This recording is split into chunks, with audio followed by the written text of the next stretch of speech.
Welcome to Commander Central Episode 6. Today we're going to talk about Decks We Play, which is a series we've done in the past where we spotlight one of our decks and kind of break it apart piece by piece.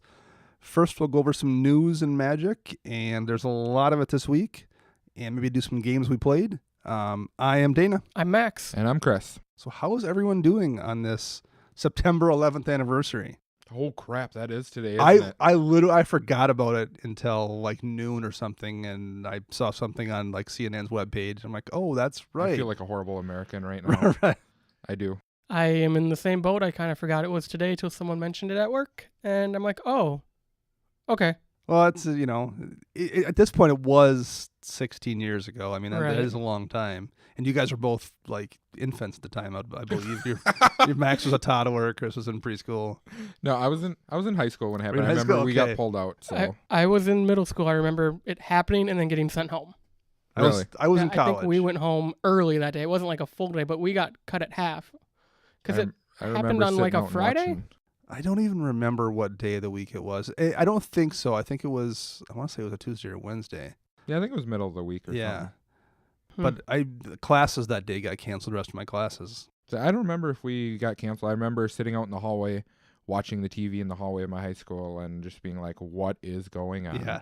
Well, and my dad was traveling that day, and he was flying out of Pittsburgh, and one of the planes that had went down was the one that was going from Pittsburgh to DC, I think. And that was one where like the people fought back. And he wasn't on the flight, obviously. Yep. But it's fact that like they're mentioning a plane from Pittsburgh went down. I'm like, I have no idea if that's my dad. I mean, clearly there's hundreds of flights that left that day from Pittsburgh, but like I didn't know. And that was kind of pre-cell phone. He didn't have one, at least at the time. So I had no way to get a hold of him. And then phone lines were like generally down anyway. So it wasn't until that night, relatively late at night, that he actually called me and was like, I'm just getting through. We're fine. It wasn't anywhere near me. It was nothing like that. But I didn't know for most of the day. Wow. I mean, I assumed it wasn't him. He wasn't on the flight, but I just didn't know. That's a scary thought. All right, so let's talk about something a little more fun than September 11th. Opening weekend of football?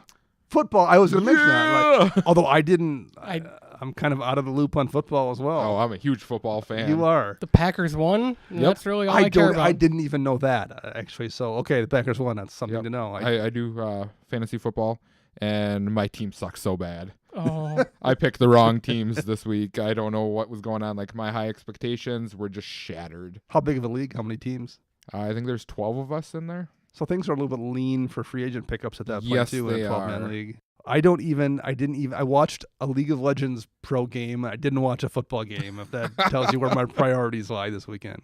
I watched 2 seasons of That 70s Show instead of football. I watched 4 football games, I think. 3.5. Well, I suppose I was flipping between channels of one football game, so. Hey, hockey starts in 32 days, I think. Nice. Then I'll be jacked like Chris is right now. All I'm right. going to have to watch hockey and football. Man, my life's just, I'm going to have no life when You that have comes. too much going on between Magic and sports. Yeah. It's rough being us. So how about games we played? Anything cool happen in any games? We had a lot of cool stuff happen this weekend. We went and played on a Saturday, which we usually don't do. The one I will mention is 4-player game. Yep. And 5. was it a 5-player? Yes, it was. It was the 5-player 5-player game. And the guy with the Ayali deck, our friend Blake, went to win with or at least kill three people, I think. It was a 5-player game, and we were down to 4. Okay, so he would have killed at least 2, if not won the game. It would have been you and... Probably you. No, I think I was up high because I was playing my new Lycia deck. Okay, so you had good life game. Yep. Regardless, he was going to kill people with a Debt to the Deathless for... 13. Okay, so it was something ridiculous. And I was low enough on life, and it would have then put him out of range easily. Yep, because it would have done 26 to everybody. And he tapped out. Right. So he was 13 mana, 26. He tapped out to do it, and somebody played Mana Tithe on him to counter the spell. I seriously want to know who plays Mana Tithe. Lucas. Yeah, it was Lucas. That's right. And I was totally not at all ready for it. None of the whole shop was. The whole reaction from the entire shop was amazing. Everybody stopped what they were doing to come look what we were screaming about. I wish I would have taken a picture of the game state at the time because it was pretty hilarious. Yeah. And Blake's response was just like, I don't know what to say to that. So yeah, Mana Tithe for the win. I still wouldn't run it, No. but it was pretty cool to see. Well, that deck he built is mainly 1v1. And it makes a lot more sense than a 1v1. Oh, so he's sure. playing his Anafenza. It was deck. an Anafenza, Anafenza yes. deck, yep. Against a bunch of decks that use graveyard stuff, which was awful. Because I was playing my Tesa deck, and I was playing we were Lycia. playing Lycia, but it does have some graveyard stuff in there. Blake was playing that Ayali deck, which has a lot of graveyard recursion. And we were just shut down by Anafenza. Anafenza only hits creatures. It doesn't hit anything else. But it still screws up all the stuff I want to do in that Tesa deck. Yep. So that was pretty cool to see. Was there anything else that popped anybody's head? That's all I can really remember. That was the big, flashy, Yeah. crazy play. But we played a bunch of good games. That was fun. Yeah, we played for 4 or 5 hours. I played a 6-person game on Friday night. Yuck. And come to find out that when someone tunes a Karametra deck, you should really kill them first. Oh, yeah. yeah. It's horrible. Is there Like a lot literally, of, I got hated out because I was playing Alesha, and 2 of the 6 players thought that Conjurer's Closet plus Sun Titan was worse than Karametra having all his basic lands out with Yeva and Seedborn Muse.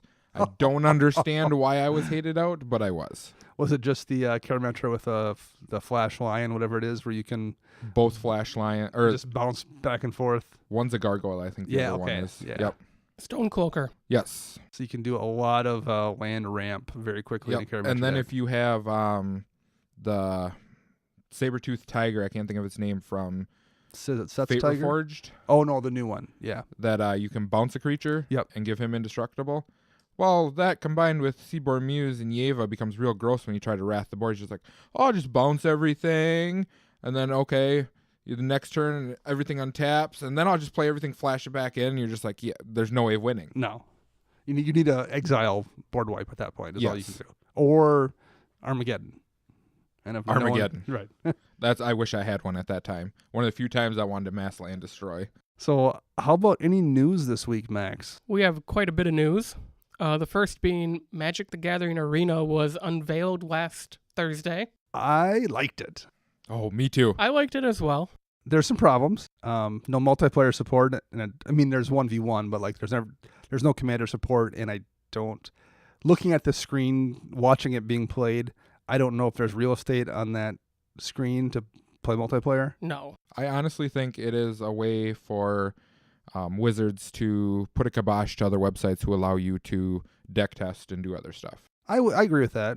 I agree with that. I also think it's their last attempt to try to get into the market Hearthstone Yes, runs.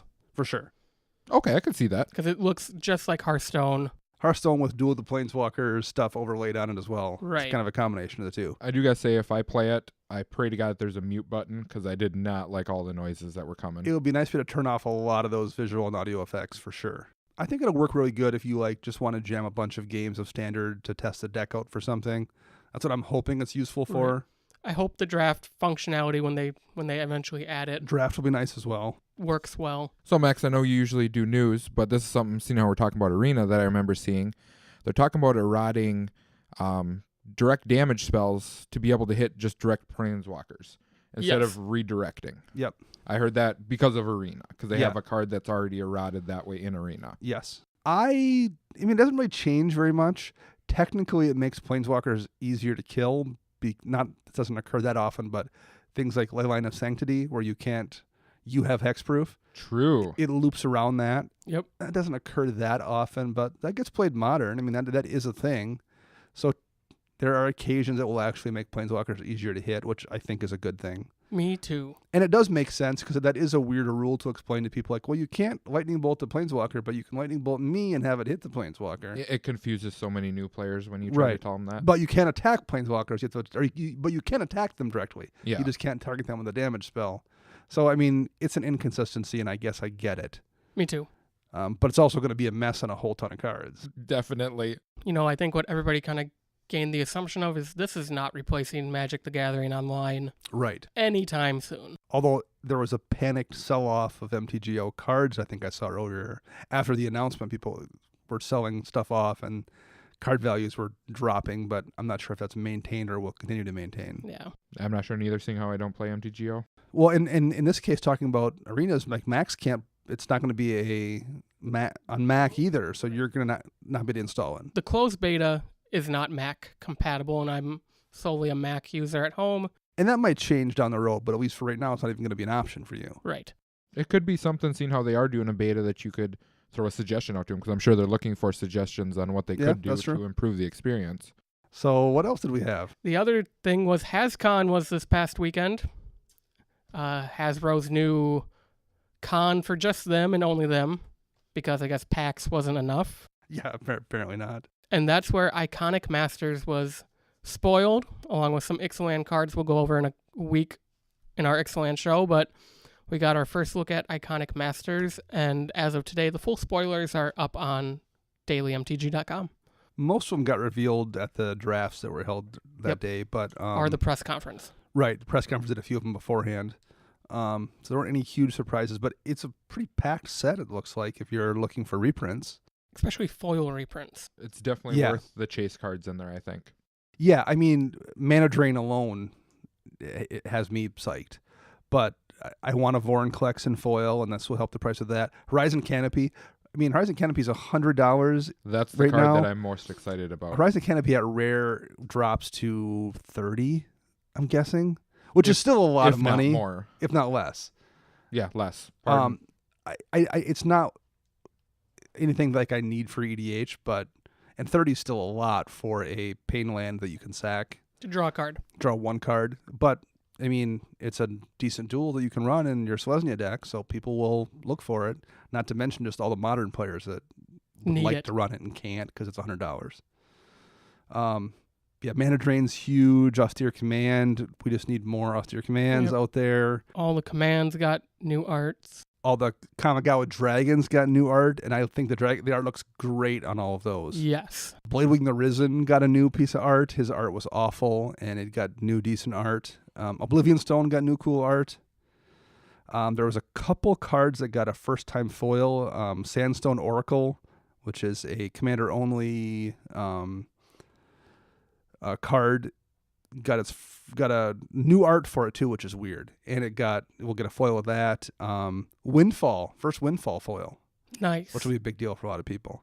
There's Illusionary Ambusher. It's the first modern border jungle barrier, so Phantom Tiger is in there for first modern border. So there's a few cards that will get the first foil version and will get the first modern border. Although not as many as I would have liked to see there. Yeah. So do you guys think you guys like it so far? Based on what you've seen, or what are there any missed opportunities that you think? I'm surprised there's no planeswalkers. I kind of am too. One rumor I read on Reddit from somebody was that they weren't sure going in when it was going to be released, so they didn't want to print them with the legendary planeswalker text on the cards if it was going to maybe come out before Ixalan. So they just didn't put any. I don't know if that's true or not, but that was some speculation I was reading on Reddit. A new Jace the Mind Sculptor, but says legendary.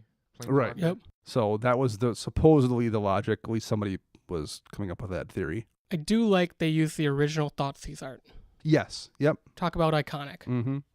Although there wasn't a lot of other things that I felt this didn't feel like an iconic set. No. It felt like Eternal Masters 2, but better.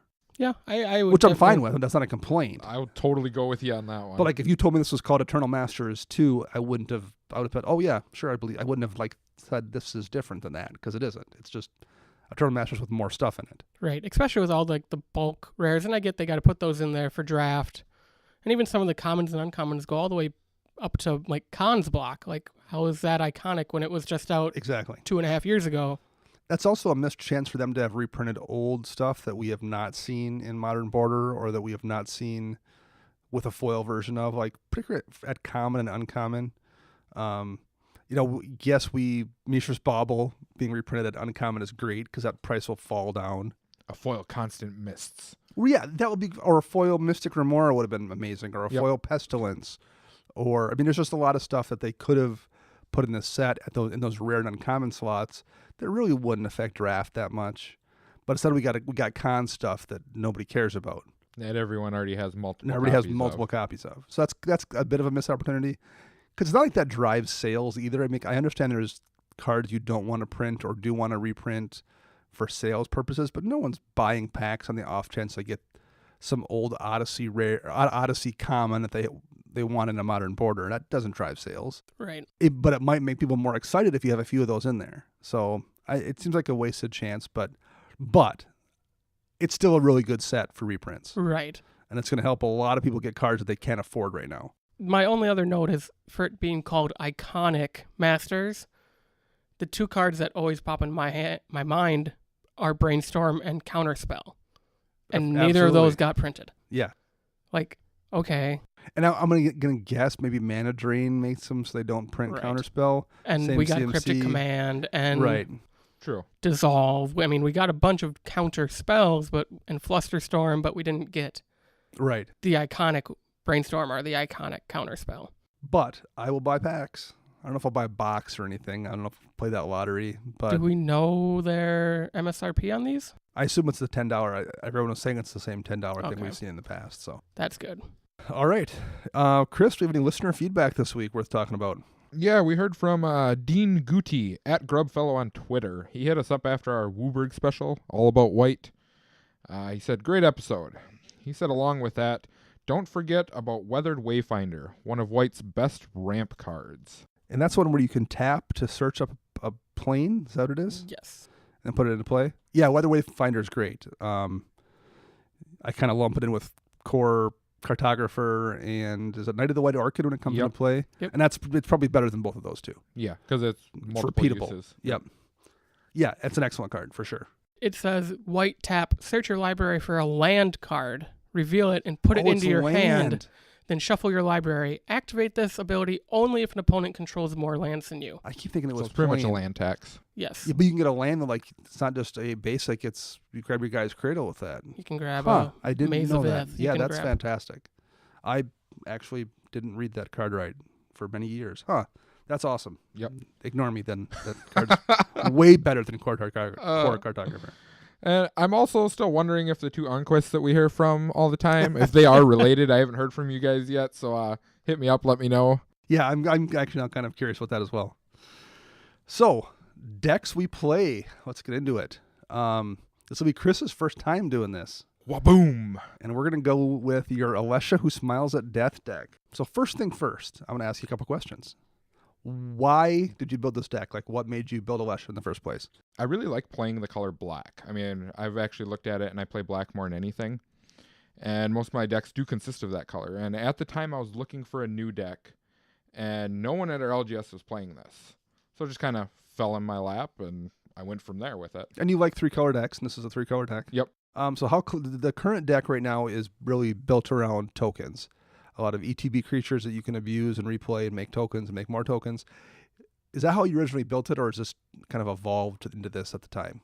Oh, that's not even close to how I built it the first So time. how did you build it the first time? I built it with a lot of reanimating abilities like Shieldred and other stuff, and then come to find out it wasn't as consistent that way, whereas the build I have now with being able to bring back guys with 2 power or whatever repeatedly with Alesha just works out way better.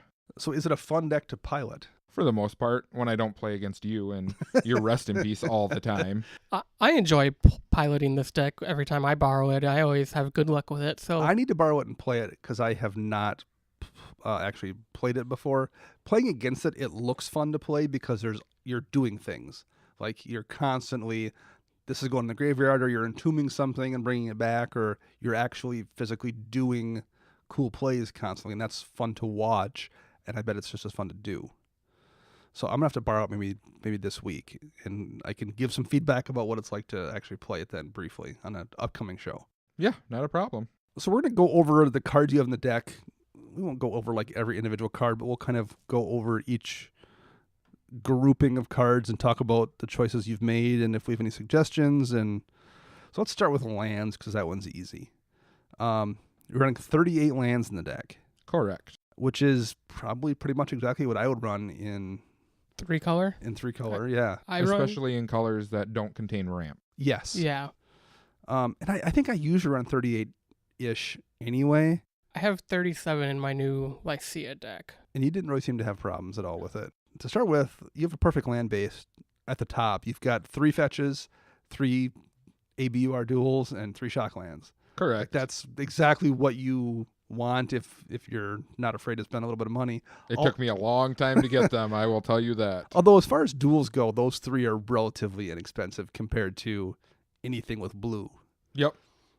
Or Bayou. I guess Bayou is pretty bad too. But these are all Yeah. like $70-ish, I think. No, they've all gone up in price. Have They're they really? all Well- upwards of the $100 mark now. The Legacy Pro Tour. Oh, That's probably right, why. That's right.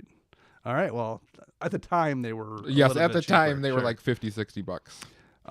So one question I have about the duels you're running in the deck is you're running all 3 of the check lands that you can run. Yep. Any particular reason you're running those over pain lands?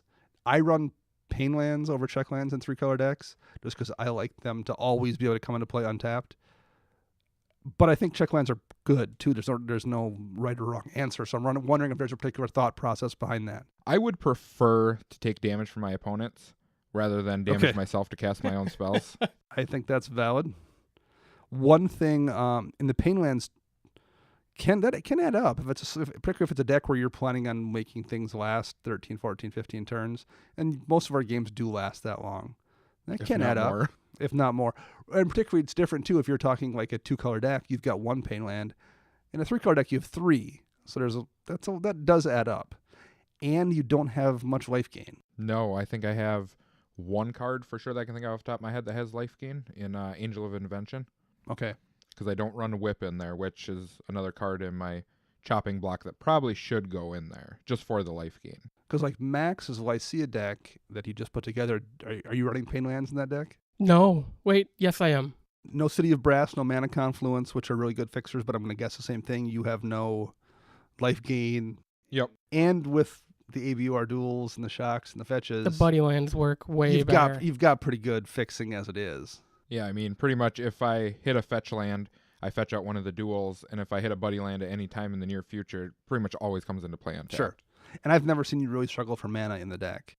Well, there has been times. Max watched it one day. Every time I see you play this deck, you get mana screwed. Yes, and I don't know why with 38 lands, it's like opening hand, 2 lands, mana rock or something, and that's what I sit at for like the next 5 turns going, what did I do wrong? And it's like a keepable hand. You look at it and be like, I can do this. That's 4 mana, 3 mana, and then I'll draw 1 more, and you never do. Yep. Well, one thing too, Alesha's only, what is she, 2 red and a colorless to cast? 2 colorless and a red. 2 colors red. So that's really easy. It's not like, even though she's a 3-color deck, you don't need 3 colors of mana to cast her. You Yes. just need the red. On the topic of lands, I guess, what is your mulligan strategy with this deck? Pretty much if I don't see a black land in my hand, I have to mulligan it. Okay, so you're Black is my primary color in the deck. interesting. Okay. I just know, like we've kind of mentioned, I just built Lycia. It's my first good attempt at a 3-color deck, and the little bit I've goldfished and played in the shop is I have to mulligan aggressively because A, she costs a lot, and 3 colors and colors that don't ramp is a pain. Yep. Yeah, pretty much if I don't see some sort of black land, whether it be a fetch to go for 1 or even just a regular swamp, I pretty much have to mulligan because majority of the cards are black in the deck. Interesting. Is Okay. that because of like the tutors and all the stuff you can do to like get stuff into your graveyard from your deck is all in Yep. black? Not to mention, Alesha's ability requires white or black to activate. It doesn't require the red, so you Right. need the black for sure. And you don't have a ton of mono white spells in that deck, so Yep. white is pretty easy to run. And I lean think on. majority of my good black spells are a double black cost, So it's which easy, is even- another reason. Sure. Okay, that makes sense. So there's a couple. One more question though. Ghost Quarter over Strip Mine. Is there any reason, or did you just not have a Strip Mine? I didn't have strip mine at the time, and Ghost Core is usually just an auto include. And honestly, I've been thinking about pulling it because it really doesn't do Okay. a whole lot lately. Like with my build, I'm not worried about a Maze of Ith. I'm not worried about a Core Haven, anything like that, because I'm swarming you. Sure. Now, Glacial Chasm or something like that I could worry about, or Cabal Coffers or anything like that. But aside from the one time I used it to get rid of a Dark Depths, it really hasn't done anything for me. Okay. All right. Makes sense. A couple lands I would suggest, and this is in particular based on playing against you. If you could give Alesha haste, that would be so frustrating because there's enough times when I see it, I'm like, okay, I'm going to pass a turn, but okay, he can recast, but he doesn't have haste, so he can't get anything from the graveyard, so I'm okay for a turn, so I can do this. If you can, and there's a couple ways on the lands to do it. Flamekin Village and Handweir Battlement. Battlements both do it. And they're both pretty decent lands. I guess Flamekin comes in tap, but Handweir doesn't. I mean, I could run something like that. It would screw up my mana coloring that I have set up for the deck, so I'd have to retweak the coloring. But in if it. like you pulled Ghost Quarter, that would Yep. be an easy one to put in Handweir Battlements for sure. Yes. Or Handweir, Battlements. So that was one thing. Playing against it, I'm like, man, I'm kind of glad that he doesn't have a haste enabler. Yeah, see, I've thought about that. I was running Fervor in there for a while and other cards, and it just didn't quite seem to work out the way I wanted it to. And the thing about Fervor is, too, it takes a card slot, and you have to then spend the 2 mana to cast it, and if it doesn't ever come up in an impacting way, that's annoying. Whereas Handweir Battlements doesn't come into play tapped. You could usually utilize a colorless mana without it hurting you too much, as long as you don't have a ton of colorless lands. And if you don't use it, you don't use it. But when you get to use it, it's great. Yes. So that's one I would consider. The other one maybe would be Phyrexian Tower, which lets you sacrifice a creature to get 2 black mana. I could see that. The cons I have with that is I do believe I'm only running 19 creatures, 17 or 19 creatures. So it comes down to the point of sacking creatures out. And not to mention with my awesome homies that I play with always hate my graveyard, so it wouldn't pay True. off in the long run. But then you can, if you have a situation where like you're going to swing with Alesha, you have a creature out, it lets you guarantee you get a Alesha trigger every single time. Yes, I could see that too. And the mana from sacrificing for the creature is the mana you would pay to bring it back with the Alesha ability. So you get your mana. I guess you can't because it would go away. You do it on attack. On you attack. sack it. When her trigger But you could goes do it on the mid. stack. But you could do it mid Yep. combat if Yeah. you had the creature out. You could do it in combat. Or any of the tokens that you make. And then, Yep. and then you get ahead in tokens. Like if you sacrificed to, get Goblin the mana War to cast- Marshal. right, the War Marshal, and then recast it, you really haven't lost mana, and you've came out ahead tokens because you've been. If it was a creature that wasn't in your graveyard already, Now, is this the land we're talking about that's like a $70 card too? it's not cheap. I don't know if it's 70, but it's like 40. I want to say, so it's definitely not cheap. All the time I spent getting the duels, and now there's another one I right. got to look into. Right. So anyway, that's just one I would maybe consider in that slot. Now, what would you guys think? Question for you guys: what do you guys think about the tap lands from Journey into Nyx block area that give you the scry, the temples? Not in a 3. I don't like them in a 3-color deck. I do not run them in my new deck just because they're too slow. And the few come into play tap lands, I do gain me life, which help with casting my commander. Okay, yep, I can see with you because you gain the life. I was wondering about that because I was looking at this as I typed up my deck list on Tapped Out, and I was like, God, that scry might be useful, but coming into play tapped kind of hurts at the same time. And It's much easier. I just think it's much easier to afford in a 2-color deck. It's only 1 land. Right. Whereas a 3-color deck, if you hit like 2 of those or something like, man, 2 turns in a row, I'm having lands come into play tapped. That's no fun. yeah, because I think I have for sure one I can think off the top of my head that does come into play tapped, and that is the Tri land from Yep. the cons block. And I also tend to run the Ravnica bounce lands in 2-color decks and not in 3-color decks. I don't think I could. I think it would set me back way too Yeah. much. But in a 2-color deck, sometimes there's situations where you like know your next turn, what it's going to be. So in that case, bouncing that scry land to replay it to get a second scry trigger is sometimes worthwhile. Yes. So even though it's bad to have the land come into play tapped, there are times when you can foresee it enough to take advantage of it and bounce it and do whatever. In a 3-color deck, though, that's not worth the messing around with, I don't think, in my opinion. Okay. Now, I do think as far as ETB lands go, or ETB tapped lands, the ones from Amonkhet that have cycling are pretty decent. Yeah. Late game, you pitch them and get a draw for them. You can fetch them with fetch lands, particularly early on when like you have a fetch land and you're like, okay, well it's turn 1. I guess I could grab a plateau, but if you have no other 1-drops, why not grab a land that comes into play tapped? So I could like see that those. too, but I think I can only play one of them, I do believe, because they're Correct. Yeah. all ally colors. So, And they also then power your check lands too, because they have the basic land type. well, I did just get a foil red-black one in the mail today. So- So, So there you go. Anything else from lands you want to talk about, Max? I think, if we're going to talk about that cycling land, yeah, I don't know what you would cut it for, but I think it'd be definitely a good addition to the deck. Because what are you at, like 16 basics? 4, 10, and 6 is 16, yep. Which is a good amount. I would be okay dropping that to 14 or so for a couple more duels for like the Amonkhet duel, or even the one out of Battle for Zendikar, that also has both land types. Smoldering Marsh. Yep. I think I played that at one point too. But it's also, there's less, this isn't green where you've got Skyshroud Claim to fetch forests or something. So there's only so many opportunities to fetch. I could be greedy and play more fetches too, but sure, we're more purists and we like to stay on the color with fetches. I'm with you. Same here. One brief thing we wanted to touch on is the most frequently viewed Alesha deck online is the Professor from Tolarian Academy's deck. And we kind of wanted to just briefly look at that deck while we were going over Chris's too. Professor is running 36 lands in his Alesha deck. Oh, that seems like not enough. That was my thought too, like ignoring what lands he's running, and he's not running duels and he's not running the fetches you're running. So I think it's kind of a basic budget build. But still, 36, that's even more reason if it's a budget deck to run more lands, I think. 36 seems too lean. I definitely agree with that. And his mana curve is higher than yours. Oh, is it? Yeah. Yeah, he's in about the 4 average of, well, his average is under 3, but he has a lot of 4 drops and a lot of 5 drops. So that seems risky to me. So let's move on from there and talk about instance cast spells. You don't have a ton of them in this deck. You're running basically removal and things like Entomb that feed the graveyard ability. Yep. But man, every one of those cards are cards that I would put in this deck. You got Utter End, there's Anguish Unmaking, there's Chaos Warp, there's Return to Dust, a Vampiric Tutor.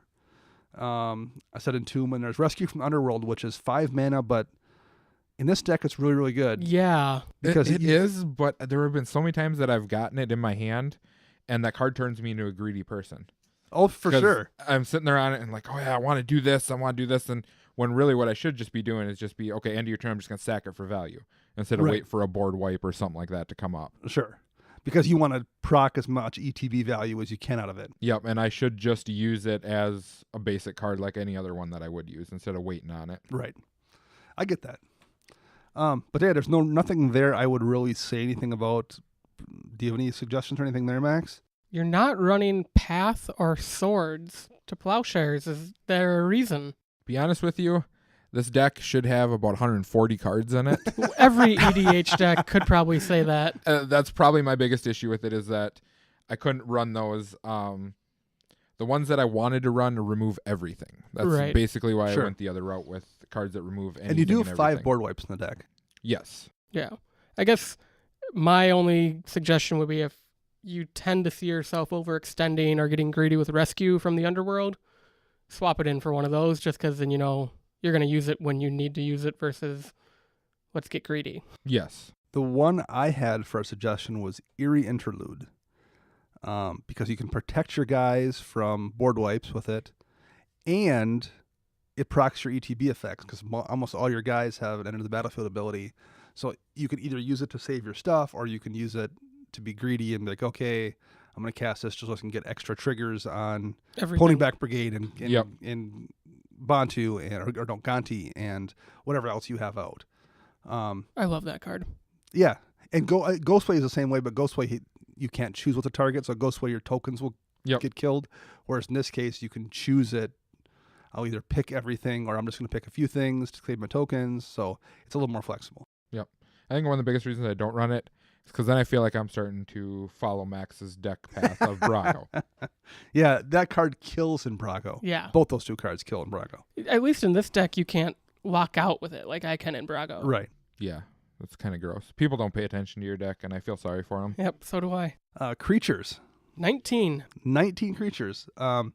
Which I'm not going to... I run slim decks like that, too. Even though this is mostly a combat damage deck, most of those creatures make tokens. They all have ETB abilities, whether it's Mog War Marshal kind of creatures or Ponyback Brigade.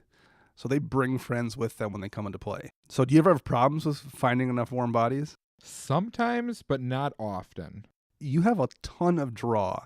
So I think that's the key here. And looking at the Professor's deck, he has 30-some creatures, I think. 33. 33. Number one, that feels like you're asking to overextend into a board wipe. But number 2, I think maybe part of the reason he's running so many creatures in that deck is because he has almost no draw. So he needs to have he needs to be able to, when he draws a card, he needs to have it be a creature. You don't need to have it be a creature because you've got a ton of draw sources in this deck. That is true. So I like that strategy better because draw serves multiple purposes, and just having a creature be a body doesn't. And also, there's not 30 great creatures for the deck necessarily. Like, you're running the ones that serve your purpose the best. Yes. I mean, there are quite a few other ones I could slot in here. Like I Sure. used to run Sting Scourger in here, which is another card that I swap in from time to time depending on how the meta's changing around the shop and stuff like that. The one that always jumps out at me when you play it or just looking at it in the deck list is Brutal Horde Chief. Yes, it's one of those that has been in there for a while, and I haven't actually seen it very often. And it's a good card. It is.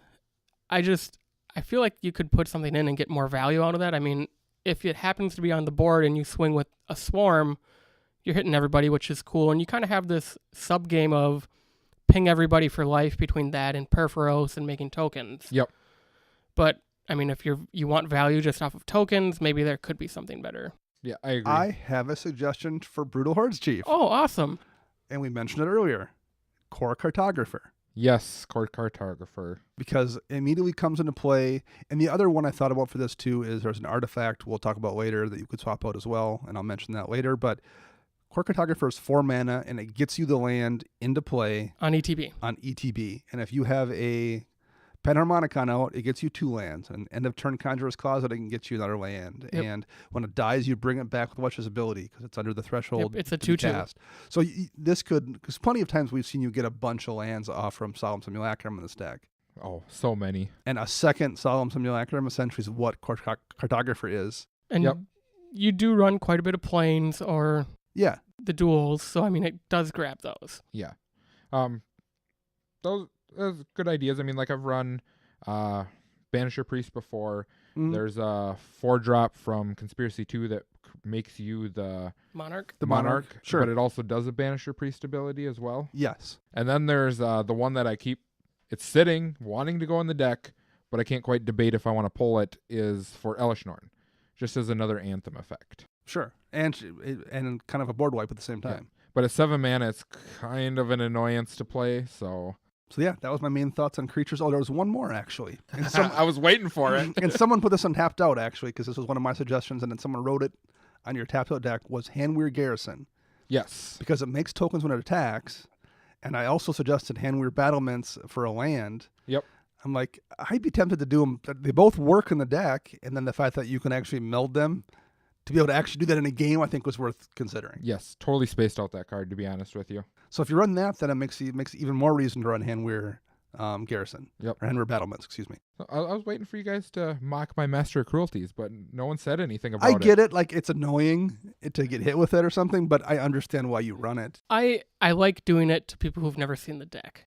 Yes, that's pretty much the biggest reason it's in there. It's Entomb, tricksy. Attack with Alesha, Master of Cruelties. Yep. And that's the closest thing you have to a combo in the deck, too. Yes. Well, I mean, I suppose you could consider Perforos tokens with your Panharmonicon and all that stuff. But it it's not- takes doesn't a while go to in, set right, up. and it doesn't go Yes. infinite. You can just make a bunch of stuff that kills Yep. people. Like if you're late game and everyone's at like 15, 20 life pretty much, you can just kill everyone in one shot. Let's talk about some artifacts, since I just mentioned it. So for ramp, you're running 3 Signets, Chromatic Lantern, Soul Ring, and I guess sort of the Animus I'd kind of count as ramp. Yeah. Buffs Alesha, but it gets you lands as well. You've got 3 ways to protect her, which is Boots, Greaves, and Whisper Silk Cloak.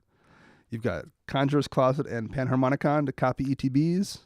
And that is all stuff I would probably run in that deck. And you have Skull Clamp to kill off tokens and draw cards. This is a perfect deck for Skull Clamp. Right. And I think to your point of mentioning Elishnorn, that's going to nombo with Skull Clamp with all True. your tokens. That's true. One I had a question about that was in the Professor's deck, and I'm wondering about your thoughts on Sunforger. I think Sunforger is too greedy of a card. It costs way too much to do everything with it. What is it? A 4 CMC to play. I think it's 4 CMC to equip. And then And two then 2 more to activate. So you're looking at 10 mana in 1 turn to use it, or you got to wait till the next turn to use it. And looking at your list, the instance, because it grabs instants or sorceries or just instants? Just instance, I believe. So the instance it's going to grab you are the Anguish Unmaking, Chaos Warp, Return to Dust, and Utter End. Yep. So you're only getting half of your instance. Yep, it would. I mean, I can see an argument for it, especially when I get locked out with an Anafenza or a Rest in Peace or something like that. I could tutor up one of my answers to kill it, so I'm not completely locked out. But you do already have 2 tutors. Yes, You already have the 3 two- tutors. Right. Yeah. You have vampiric, demonic, and Diabolic. So yeah, you're already deep on. I mean, you could run it. I agree with you. I don't think Sunforger is as great as everyone thinks it is. It's a cool card, and I get it. But I think it's one of those cards that 6 years ago, when Commander was New.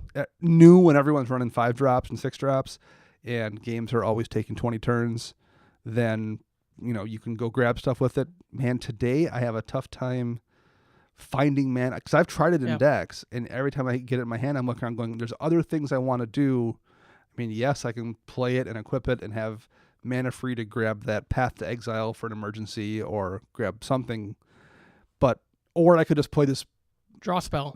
and this creature for the same amount of mana and actually start doing things. I have been debating on putting in, back up to the ramp portion of this, putting in Mana Crypt and Mana Vault. Just for quicker going. I know one game Max and I played, I kind of got locked out. He was strip mining my lands, leaving me with a Reflecting Pool and a Signet, which does nothing, because Reflecting Pool has nothing to target, and my Signet just sits there. I can see that. That would make sense. There's one talisman you can run that's also a pretty good 2-drop artifact. Yep. And just to correct ourselves, Sunforger is 3 to cast and 3 to equip. Okay, so it's it's 6. 1 mana off overall. But then you get +4/+0, so I see where you got the 4 from. Yeah. Yeah, okay. But then it's 2 more to unequip to use the ability. Right. So like the first time you play it, if you want to use it that turn, it's still going to cost you 8 mana to use to do a one-time tutor. And after that, you're still spending 5. That's not nothing. So it's Sunforger is a good card. I just never feel like it's good enough in I most haven't really decks. seen a deck. I mean, aside from when you were playing your Voltron Tajik, which is already red-white, I could see playing something like that. I remember seeing it in a Zendru deck, and the guy was running like 3 or 4 of the red-blue counter spells, and he used it to get counter spells. It was like his emergency. I need a counter spell in hand, because you can grab one and then cast it at instant speed, so you can deal with things that way. That's a good way of doing it. So, but yeah, I think it's one of those cards that people Overhyped. It's good, but it's not as good as it maybe once was. Anything else specifically there you want to mention, Max? No, I like all the artifacts, the signets. I think the talisman would be a good addition. Mm-hmm. Like Dana mentioned, just because it is another mana rock that, granted, it's a pain land essentially, but if that's your only pain land in the deck, nobody's going to blow that up. Right.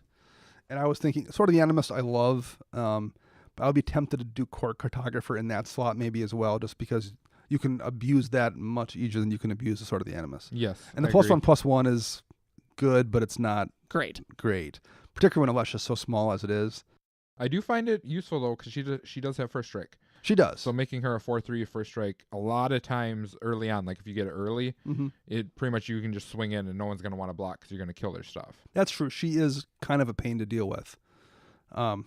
Yeah, it's not a bad, and I love Sword of the Animist, like I said. I mean, I would never recommend not running it, but I think Cartographer might work a little better. That's really it there. Sorceries. 5 board wipes. And this is probably a pretty good deck for it. Yeah. For that running that many. So we have Austere Command, Damnation, Decree of Pain, Wrath of God, and Living Death. Yep. One that I would say is missing. Yeah. I'm waiting for it. What is it? What do you think, Is it Max? Blasphemous Act? Blasphemous Act. I would run it over Damnation in this deck. Really? I mean, there's going to be those occasions where like someone has a 15/15 out and you're like, oh man, I can't kill it. But 95% of the time, Blasphemous Act does the same work for 1 mana. That is true. And a lot of the time, that 15/15 is probably already indestructible just because it says it on the card or it's equipped with something. By the time creatures get that big, it's going to be a problem anyway. You alone would probably contribute to the lowering of Blasphemous Act's cost just by with all your tokens. Yeah. Yep. Right. The one reason I don't run it is due to my mana efficiency, how it's set up, whereas red is my lowest color. Sure. So I run more of the other colored board wipes. The other one I would kind of consider, I like Merciless Eviction a ton too. The flexibility of being able to pick what you're going to hit is huge, and it's an exile effect. But that hurts me so bad. And because you have a good mix of everything. Of everything. Yep. But it does hit planeswalkers too, which you have none of. I do have one. Oh, you have one. That's right. Planeswalker. You have you're running Elspeth. Who we can Sun's consider a board wipe too. Sure, she's got that baked in as well. Yep. So yeah, but I don't think Damnation's the wrong choice there. No. I would probably consider Eviction or Blasphemous Act in that slot, maybe. But Damnation does the job. Or Wrath of God as well. You could same thing with Wrath. You could replace one of those two with Wrath. I could do that. The other board wipe I have contemplated is it's 3 colorless, 1 white. It's something of the Meek or something like that, where it destroys all creatures with power 4 or greater. Oh, the mono white. It's an older mono white one. It's on the reserve list. It's on the reserve list. Retribution of the Meek. Yep. Yes. 2 and a white. Bury all creatures with power 4 or 2 and a greater. white, so I was 1 off. From Visions. Just because of the fact that a lot of my guys are so small that it's going to miss all my guys and kill everything else. Sure. Yeah, no, and there's also the Dawn to Dusk one that was just in Ixalan, or not Ixalan, in Amonkhet, that destroys all creatures with power 3 or less, I think. And then the Aftermath portion brings small creatures back from your graveyard to play. Yep. But your creatures aren't that necessarily that small. It might save your tokens, but I don't know if it would help.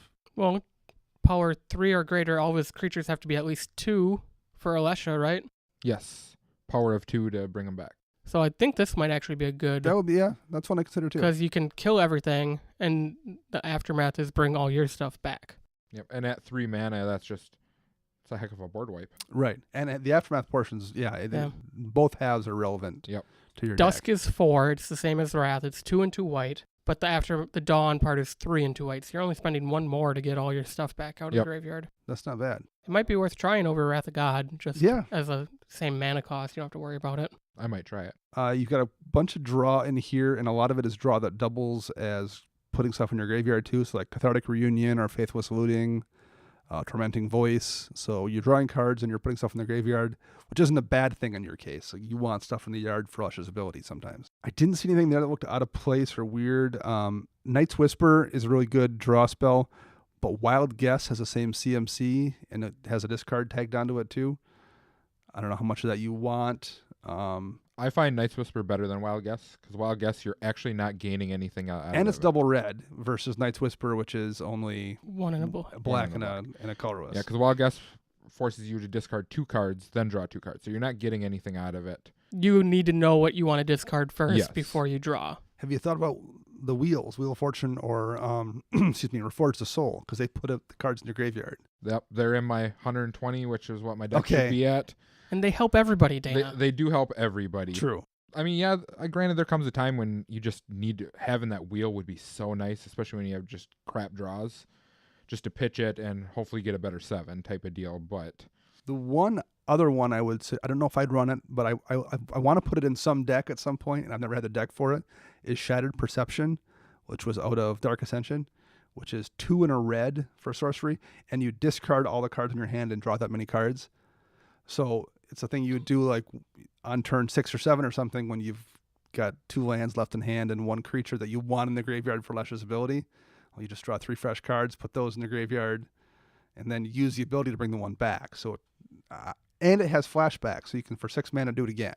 yeah, I think that's very similar to Winds of Change, I think is the name Winds of of the Change card. shuffles them into your graveyard, though. Oh, it does Winds. shuffle. Yep. Okay. Whereas this would actually put the cards into your graveyard. And so the flashback's nice too. And it has some awesome, I think it's Therese Nielsen art on it as well. But it's a card I want to run in a deck because I think there's some home for it, but I don't quite know what that is. Yeah, it's a cool card. Never knew about it, but yeah, you need to build around it, I think. Yeah. And I think Alesha might be a deck where it would work. I would consider just trying it. I don't know if I'd run over Night's Whisper or not, because Night's Whisper is really nice on turn 2. Oh, it's so nice. I mean, that's another reason I don't run Sign and Blood is because of the double black. Sure, yeah. Even though black is your primary color? It is, but having the off chance of where you're not on to your double black yet, Okay. it's nice to have just the 1 colorless, 1 black as Night's Whisper has. And looking at the Professor's list again, he was running Faithless Looting as well, and I think Tormenting Voice, but that was about it. That deck has no draw. Not even cheap draw, which is, that seems strange to me. Yet he's running Tithe. He's running Tithe, yeah. Which I love. Tithe's a great card, but Just it doesn't- seems an odd choice when you're not running any other draw. Enchantments. You have 4 of them, but they all make sense. Yeah. Cathar's Crusade, Dictate of Heliod, Marshal's Anthem, and Phyrexian Arena. So Cathar's Crusade and Dictate Heliod are just basically win conditions. If you start dropping tokens, those will win you the game. Yep. Arena's great for draw. Marshal's Anthem brings stuff back and as an anthem. I'd run all 4 of those are excellent in the stack. Yep. Now this deck has been together for what? Probably like almost 2 years? Yep. Slotting cards in and out. At one point, did you ever do the Dictate of Erebos, Gravelock No, plan I did of not. attack? I was going to ask about running it as a stack. I did not.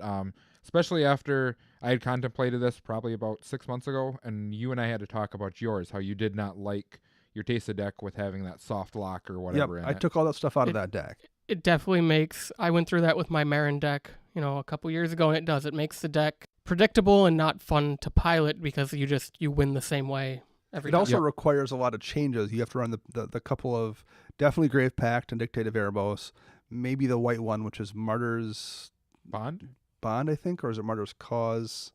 Max will look it up here quick while we keep talking.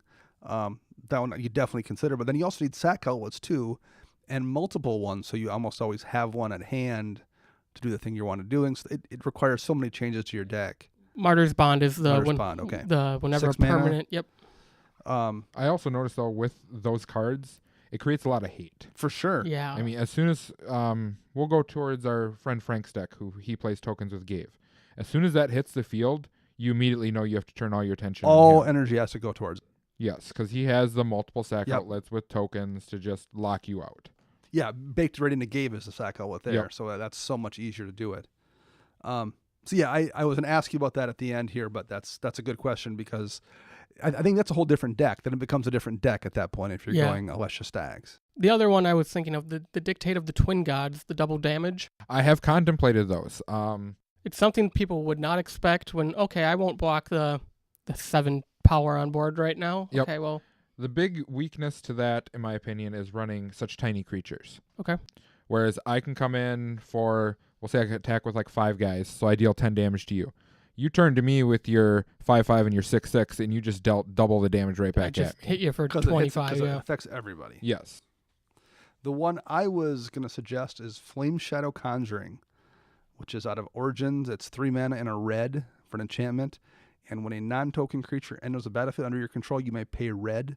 If you do, put a token onto the battlefield that's a copy of that creature. And then exile at the end of step. So essentially it gives you a kind of a Splinter Twin effect. Yep. But it's not on a creature. It's by itself. So you don't have to worry about getting 2 for 1. But you have so many ETB abilities. This is winds up being a second Panharmonicon. I should probably run this. I was running Kiki Jiki for a while, which it does is pretty much the same thing, but built into a creature. Yep. So it's a good thing to consider putting in.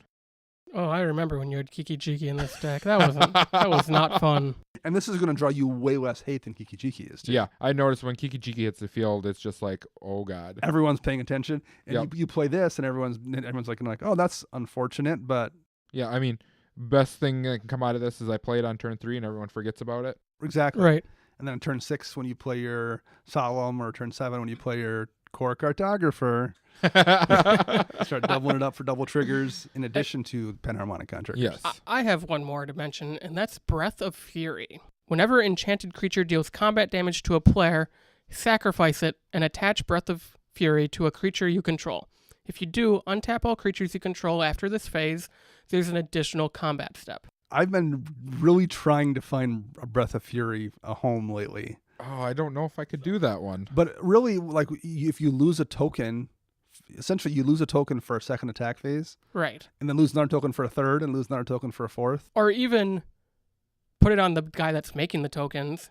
He hits, you sack him, the next combat step, Bring him back with Alesha, and you just looped combat steps if they can't block it. At least as long as you have mana, you're limited by how much mana to bring him back with Alesha. But you can actually get ahead on creatures if you have a couple Alesha triggers, and you could conceivably chain off in this deck a dozen combat swings. Yeah. You guys are trying to make my deck horrible. Everyone hates on me when I play this deck already.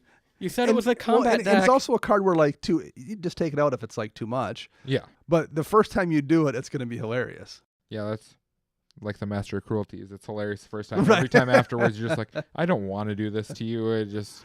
I've definitely pulled cards for that reason before. And my only other suggestion to play into the sub game of hitting people for life when stuff ETBs would be Impact Tremors. Yes. Gives you a second Perforos. Yep. Yeah, for sure. I mean, it's And it's 2 mana. 2 mana so it's only a single red, so it fits into your low red amount of mana you already Yep, have. it could. Honestly, if I were to put in Impact Tremors, I'd probably pull Perforos.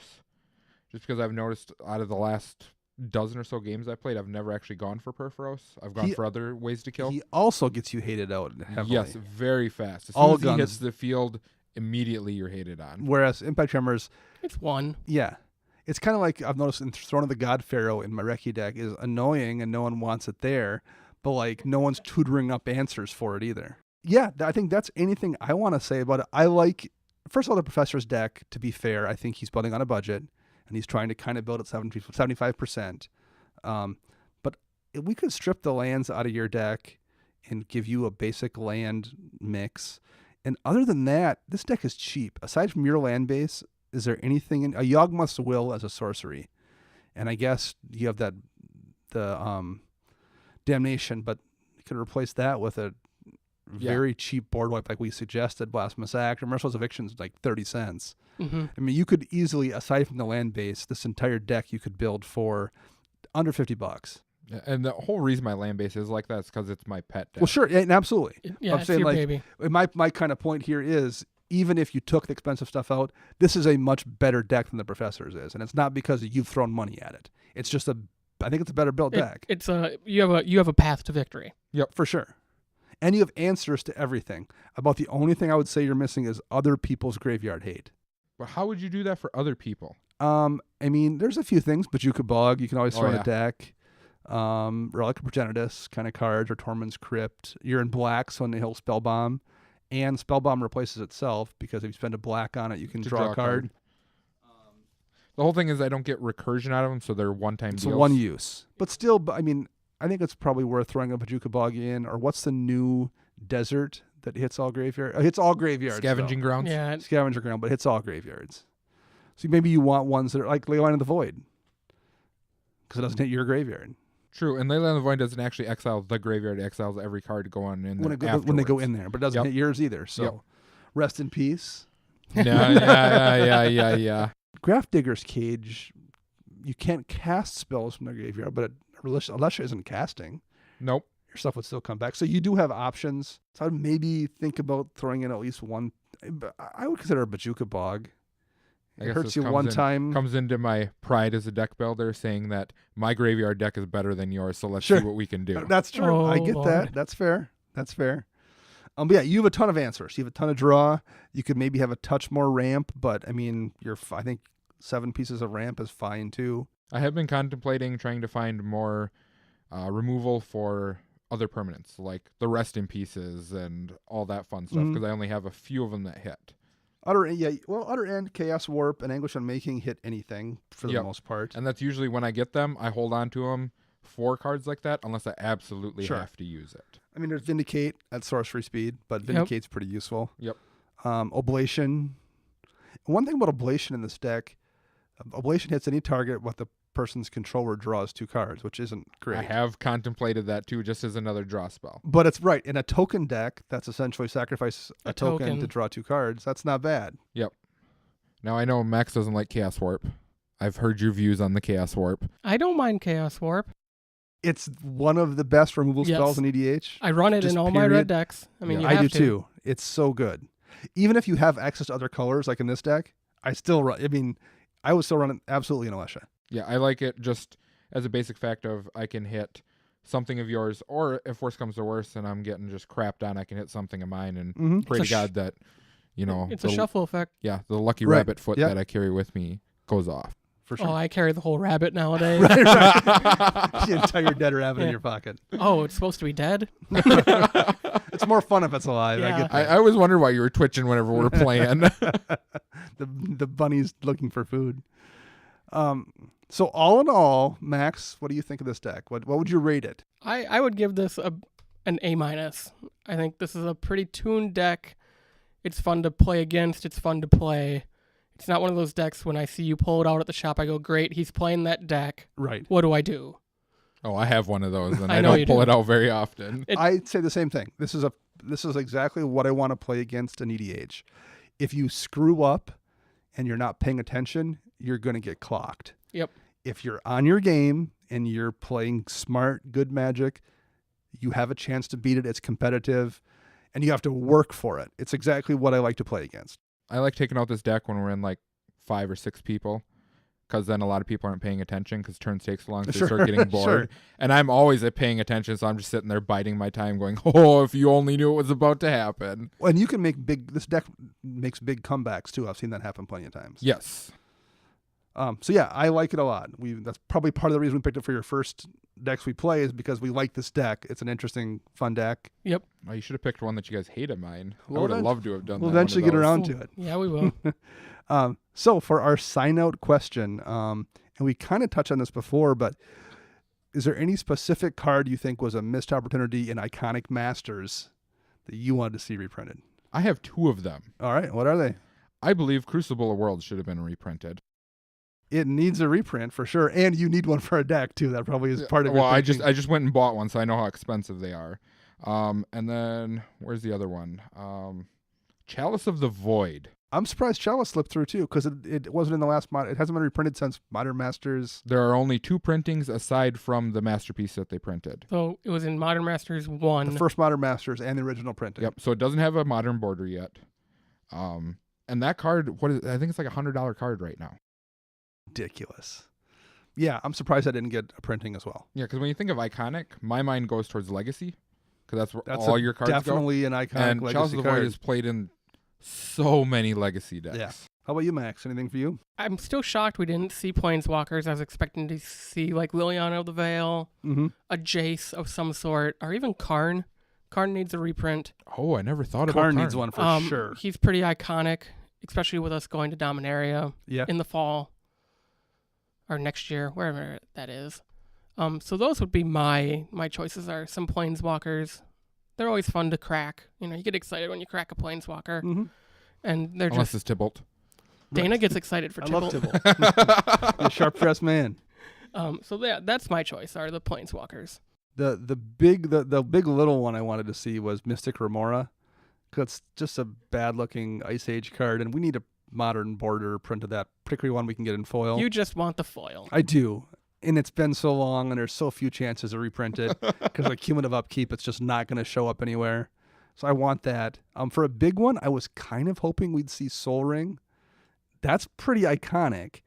There's not many chances to print Soul Ring aside from a commander set. Fact that this is built for draft, I think, is why they will never put it They in could have there. put it up Mythic Soul Ring. Then it better be the masterpiece one. Yeah. Right? But I mean, I bet that would be that's the problem, I guess, because then it's a bad value card as strong as it is in draft.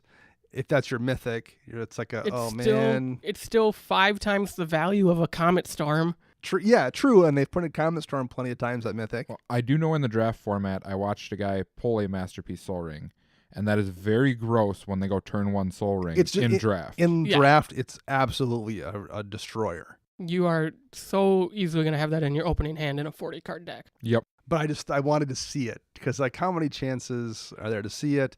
And you know what? So if it's a bomb in Eternal in Iconic Masters for the 3 months it's drafted, who cares? That doesn't Right. affect anything aside from just that one format. Honestly, I mean, at least at our game shops in the past, we usually do the draft opening weekend, and then we just buy packs. We aren't.